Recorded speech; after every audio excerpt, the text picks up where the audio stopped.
A haircut has never made a woman old. But one sentence has. You're too old for long hair. For decades, those 7 words have quietly followed women from salon chairs to family gatherings, from magazine covers to well-meaning conversations with friends. They've been repeated so often that many women stopped questioning them. They simply accepted them. But fashion has a curious habit. It sometimes mistakes old traditions for timeless truths. As someone who has spent a lifetime studying proportion, texture, movement, and the quiet language of personal style, I can tell you this with complete confidence. Hair length has never been the real story. I've seen women in their 70s with flowing silver hair who looked effortlessly elegant. I've also seen beautifully cut short styles that unintentionally added years to an otherwise graceful face. The difference wasn't age, it wasn't even the haircut. It was understanding what the hair was saying. Today, we're not here to declare that every woman over 60 should wear her hair long. And we're certainly not here to tell you to cut it short. Instead, we're going to examine one of the oldest beauty rules still influencing women today and discover whether it deserves to survive. By the end of this conversation, you may not change your hairstyle, but I hope you'll never look at it the same way again.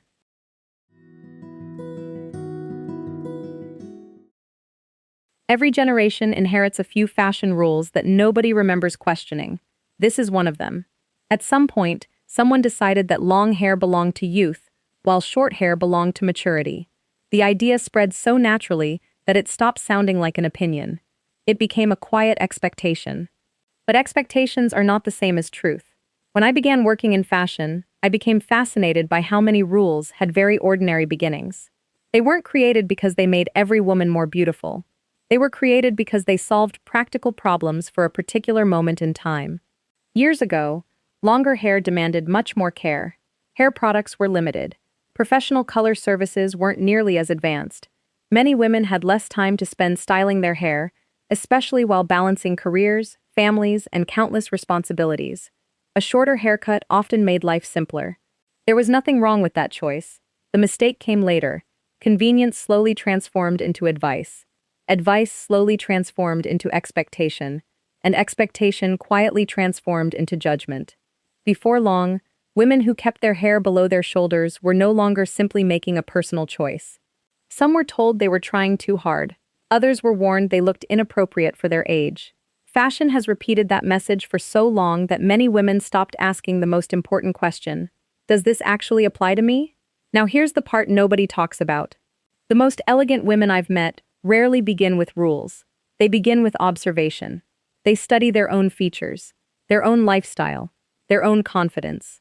Then they decide what serves them best. That is the difference between wearing fashion and allowing fashion to wear you. So before we discuss whether long hair is flattering after 60, we first have to free ourselves from the idea that age alone should make the decision. Because once you understand where a rule came from, you finally have permission to decide whether it still deserves a place in your life.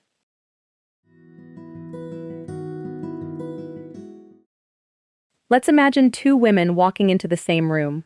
Both are in their late 60s. Both have silver hair. Both wear it below their shoulders. Yet people see them very differently. One is described as elegant, confident, even striking. The other is simply called older. What changed? Not the length, the condition. This sounds like a small distinction, but it changes everything. Healthy hair has a quiet way of communicating before anyone notices your outfit. It catches light instead of absorbing it. It moves naturally instead of hanging heavily. It frames the face with softness instead of creating a tired outline. None of these qualities belong to youth. They belong to care. One of the biggest misconceptions in fashion is believing that long hair automatically adds years after 60. In my experience, that simply isn't true. Dry hair adds years. Lifeless hair adds years. Ends that have been ignored for months add years. Hair that no longer reflects light can make even the most expensive wardrobe appear unfinished. Think about a beautiful cashmere sweater. If it's covered in pills, stretched at the cuffs, and carelessly folded, it loses much of its elegance.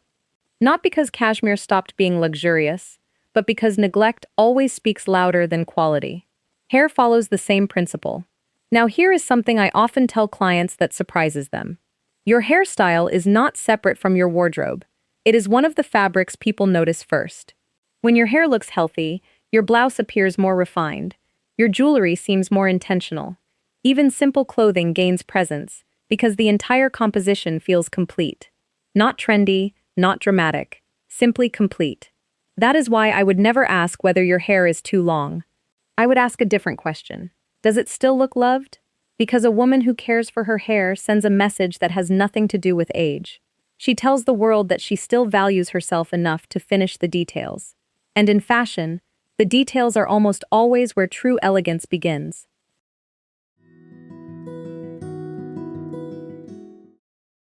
One of the first lessons I learned as a designer had nothing to do with fabric. It had everything to do with proportion.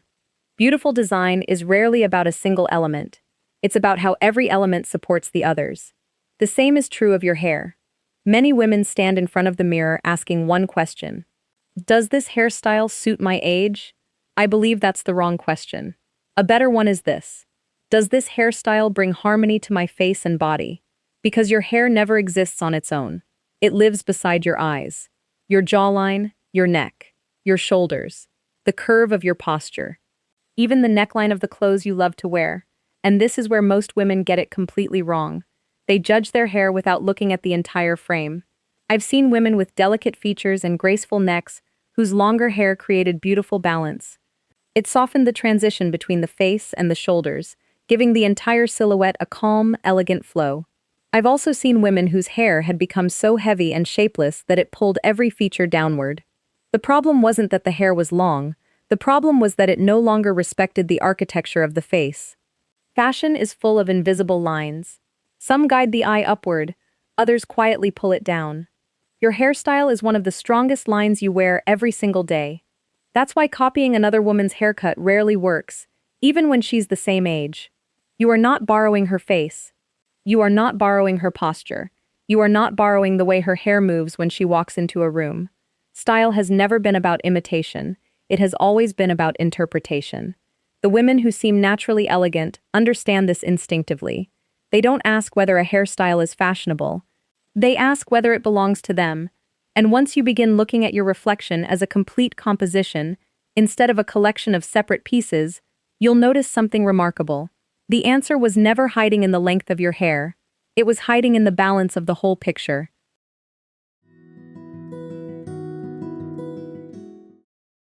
There is a difference that every great designer eventually learns.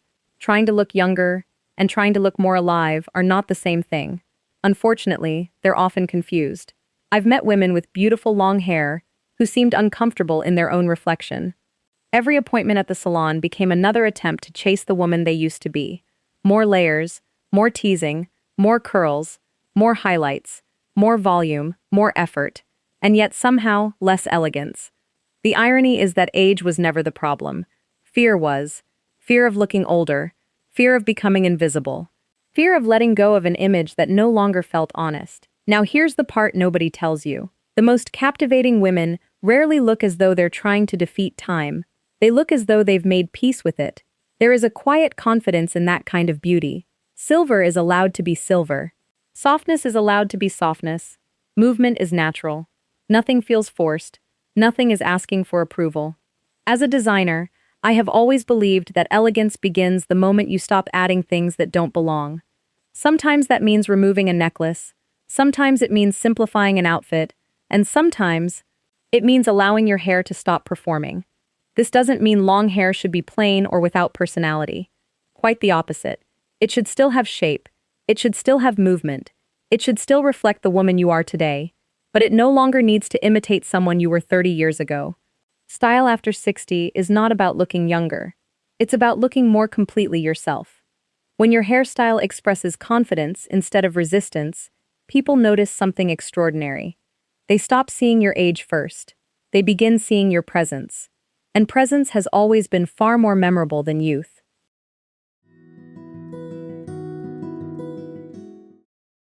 I'm about to say something that may surprise you. There are women over 60 who become less elegant the moment they cut their hair short. Not because short hair isn't beautiful. It absolutely can be. But because beauty has never been about following the same solution for everyone. This is where fashion becomes deeply personal.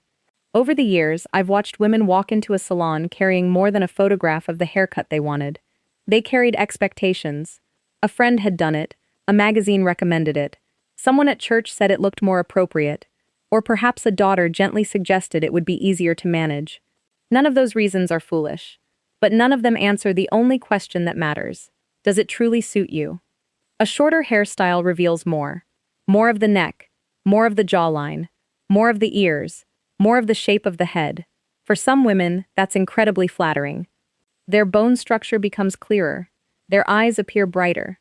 Their smile takes center stage. It's a wonderful transformation.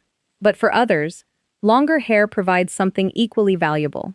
It creates softness around the face. It balances stronger features. It adds graceful movement when they walk. It gently connects the face to the shoulders, creating a silhouette that feels calm instead of abrupt. Neither choice is more sophisticated. Neither choice is more modern. The real difference lies in harmony. Not trendy, not dramatic, simply harmonious. As designers, we're trained to recognize balance before we notice decoration. That instinct applies to hair just as much as clothing. When a woman chooses a hairstyle because it complements her proportions rather than satisfies someone else's expectations, something remarkable happens. She stops looking like she's following advice. She begins looking like she's making decisions.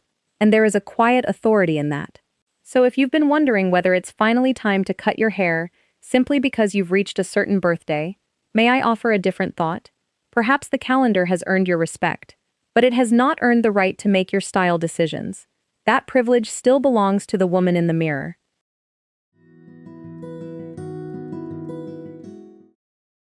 After all these years in fashion, I've noticed something that has very little to do with clothing. The women who leave the strongest impression are rarely the ones wearing the newest trends. They're the ones who look completely at home in themselves. That kind of confidence cannot be purchased. It cannot be copied from a celebrity. And it certainly cannot be created by choosing between long hair and short hair. Because hair has never been the destination. It has always been the language. Every morning, before you speak a single word, your appearance quietly introduces you to the world. Not by announcing your age, but by revealing your intentions. Does your hairstyle suggest that you're hiding? Does it suggest that you're still trying to become someone else? Or does it quietly say, "This is who I am now, and I'm comfortable standing here"?